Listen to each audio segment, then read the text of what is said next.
Hey y'all, it's Bear, and today I'm here to do a book haul for you. I don't buy books a lot, and I don't haul everything that I buy or receive, but I do book hauls basically whenever I get a lot of books in like a small span. Anyway, point is, I haven't done a haul in a while. These are not all of the books that I've obtained since my last haul, these are just all the books that I have obtained recently.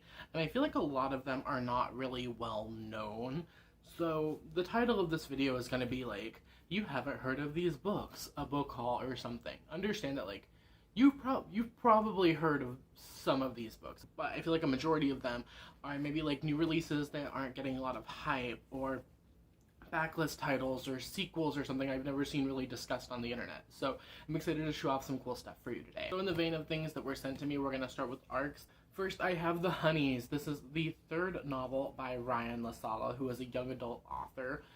I've loved everything that I've read by Ryan LaSala, but this one is their first horror novel. So The Honeys is a young adult horror novel that follows a gender-fluid teen who is attacked by their sister, who has escaped from a summer camp and comes to kind of kill them in their sleep. Caroline dies, and Mars decides that he is going to go to the summer camp and see what's up. This group of girls that Caroline was friends with called the Honeys, who are, they kind of stay off to themselves, and everyone kind of thinks that they're like this like culty sort of vibe. It's basically like Midsommar, the Heathers, dark academia at an elite summer camp.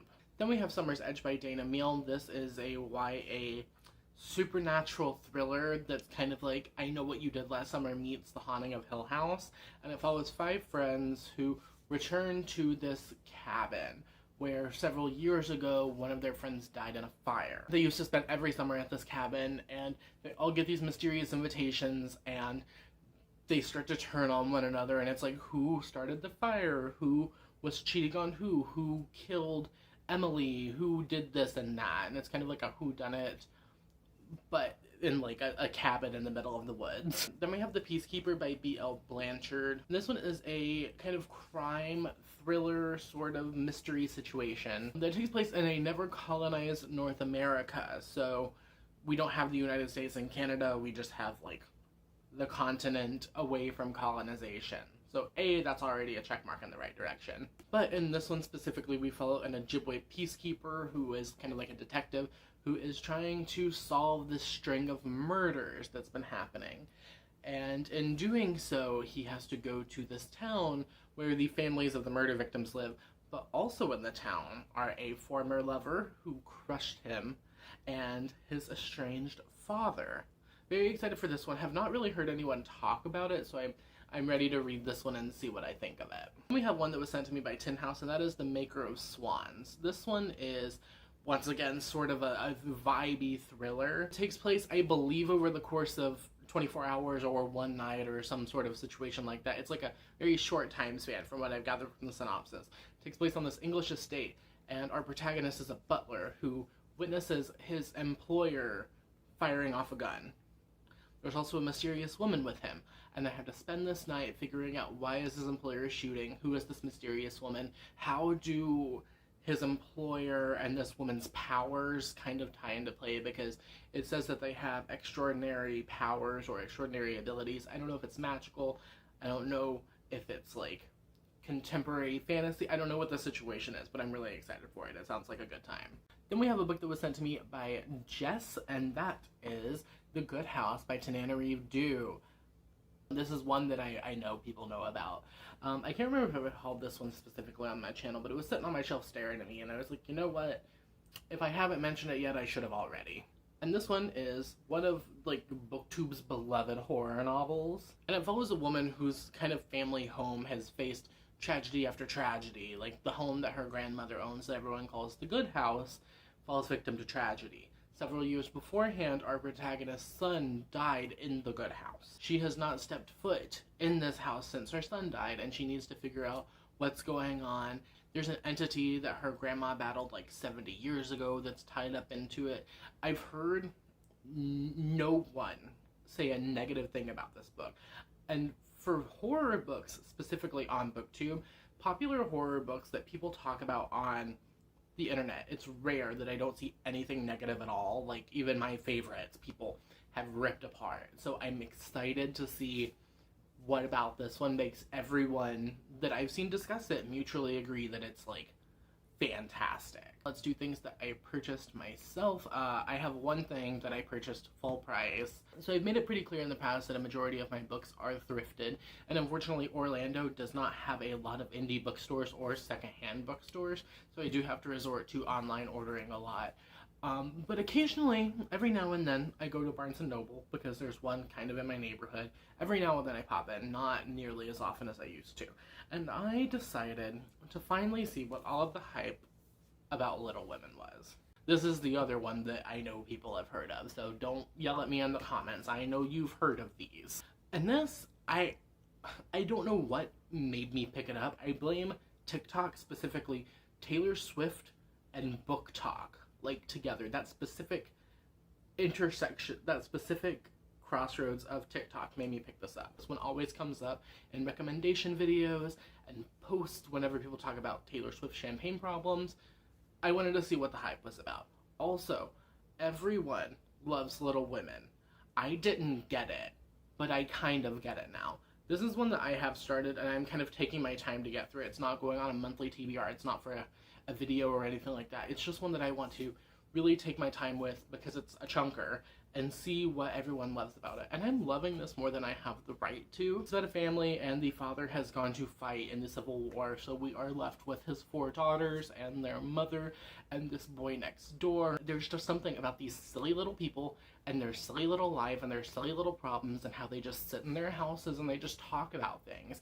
That it's like candy almost. It's like I'm just eating sugar and I can't stop. Got my entire life not knowing anything about Little Women. I don't know the plot. I don't know anything about the characters past what I've read for 200-ish pages. I am on page 133 of Little Women. If you spoil anything past 133 pages in Little Women, despite the fact that this book has been out since like the 1800s, I will lose my mind. Please don't spoil me for a book that was published in 1868. Now we have things that I bought thrifted. I'm a big believer in thrift books. Dr. 13, Architecture and Mortality. This is a comic book that follows this group of, I'm gonna say like regrettable comic book characters, whether that them being like having like kind of dumb powers to them being like racist. Do you see the Confederate soldier and the Nazi gorilla? Basically, these characters all come together around this man called Dr. 13,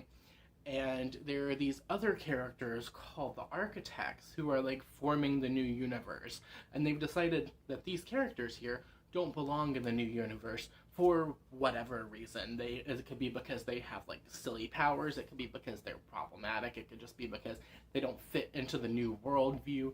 And I'm curious to see how this is going to all tie together. I want to see if there's more books in this specific series to see how everything ties together. I want there to be more commentary in this about like regrettable decisions in the comic book franchises and how, you know, maybe we look back on the things that, you know, DC did in the past, and we're like, ooh, we shouldn't have included that, and that's why this character is getting erased and stuff. I'm curious to see if there's any nuance to this whatsoever. Then we have Social Creature by Tara Isabella Burton, and this one is like rich socialite in New York and like poor person in New York become best friends and drama. This is another one that I've never heard anyone discuss. I think it's kind of like a literary thriller situation. I'm planning on reading it next month, and I'm super excited about it. Then we have another one that I saw on Thrift Books. It was the first time I had ever heard of it, and that is The Second Chance Boutique by Louisa Lehman. And this I bought because if you've been on my channel for a while, you probably remember me talking about how much I love clothing descriptions in books, especially like pretty dresses. It follows a woman who runs a bridal dress shop. Her name is Francesca, and she owns a shop called The Whispering Dress. She's like ridiculously good at pairing people with their dresses. She says that this success is because of her 2 rules. 1, never covet a dress, and never sell a dress to a doomed marriage.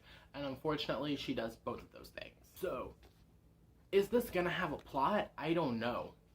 But it sounds fun. Next, we have another one. Once again, never seen on a video, very few Goodreads reviews, The Tales of the Astonishing Spark by Charlie J. Eskew. This one is a fictional memoir about a superhero. The superhero's name is Spark, and he is a black man who lives in Ohio who's kind of trapped in a dead-end job. The girl of his dreams is left, and all he has left are like his two friends from childhood, right? But one day, coming home from a New Year's party, he's struck by lightning and develops lightning powers. And then this book is just the character talking to us, telling us his story, how he got to be a superhero, his origin story, the different villains he's faced, the different issues that he has faced, being a black superhero and essentially working for like a taxpayer government sort of thing, because that's what the superheroes are. I'm so surprised that I haven't heard more people talk about this, because I feel like this is one that people would have just like eaten up if they had just known about it. Like, if this one come from a big publisher, everyone would have eaten it up. Then we have Retribution Rails by Aaron Bowman. This is the sequel to Vengeance Road, which, if you don't know, is one of my favorite YA books ever. It's a Western novel, and this one is a companion novel. I believe it takes place 10 years after the events of Vengeance Road, so they're a little connected, but you don't have to read one to read the other. It follows a boy who has been forced into this gang of bandits based on this gold coin he has in his pocket. Like, they say, like, we're taking you away, we're not giving you a choice, and he's saved by this woman named Charlotte, and it's Reese and Charlotte, like, manipulating each other through the Wild West, and trying to, like, escape, and death, and gunslinging, and it's just gonna be fun, I think. Vengeance Row was a really fun, really gritty, gorier than I thought it would be YA Western, and I'm hoping the same for Retribution Rails. And finally, the last book in this video, I was so excited about it that I posted it to Twitter. It came from Del Rio by Stephen Graham Jones.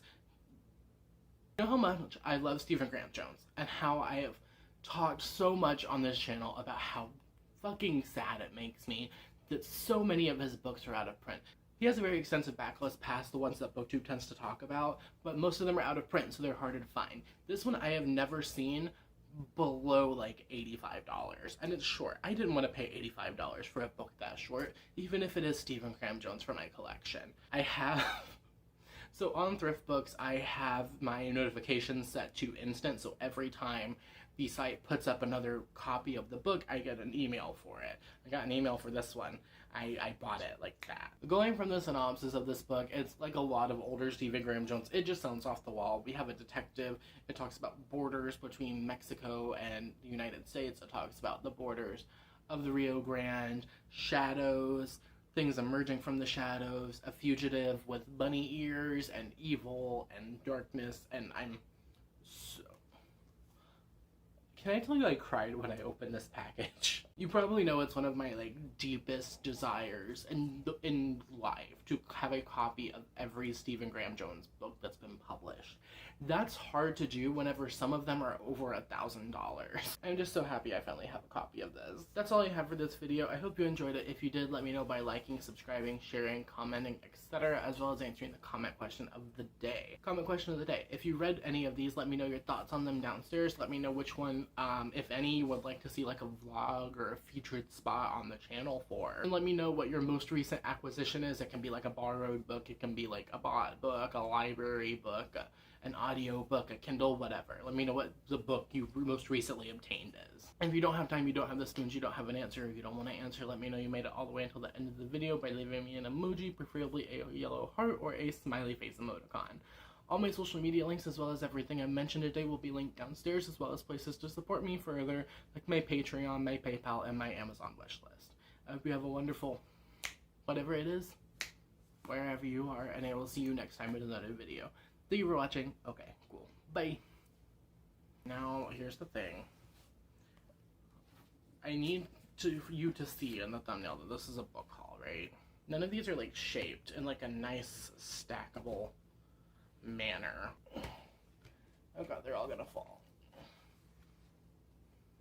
Miami. Miami.